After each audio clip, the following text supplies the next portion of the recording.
Hello বন্ধুরা, সবাই কেমন আছো? আশা করছি সবাই খুব ভালো আছো আর আমিও খুব ভালো আছি।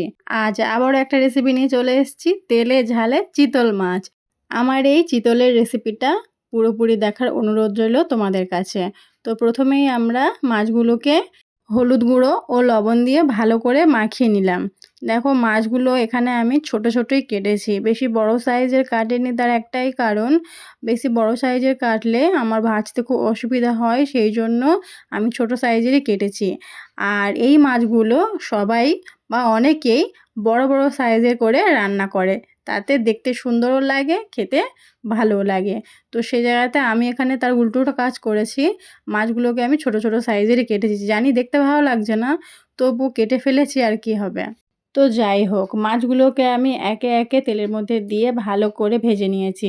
মাছগুলো আমার ভাজা হয়ে গিয়েছে, একটা প্লেটে মাছগুলো তুলে নিলাম।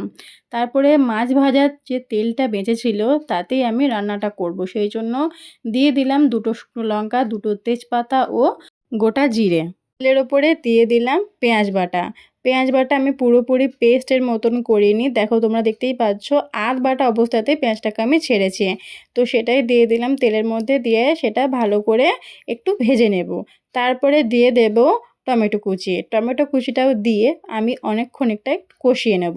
কষিয়ে নেওয়ার পর একে একে আমি এখানে মশলাগুলো অ্যাড করব। দেখো পেঁয়াজ ও টমেটো কুচি দেওয়ার পরে সেটা একটু কষিয়ে নেওয়ার পরে আমি এখানে দিয়ে দিলাম আদা রসুনের পেস্ট। সেটা আমি 1 চামচ মতো এখানে দিয়েছি।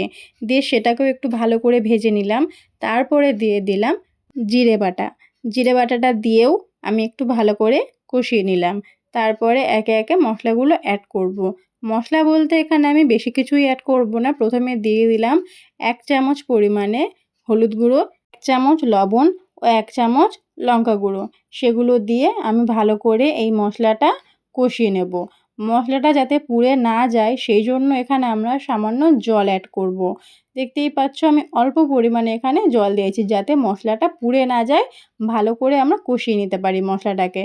তো জল দেওয়ার পরে ভালো করে মশলাটাকে আমরা কষিয়ে নিচ্ছি, যাতে তলায় বসে না যায়। দেখো মশলাটা কত সুন্দর লাগছে।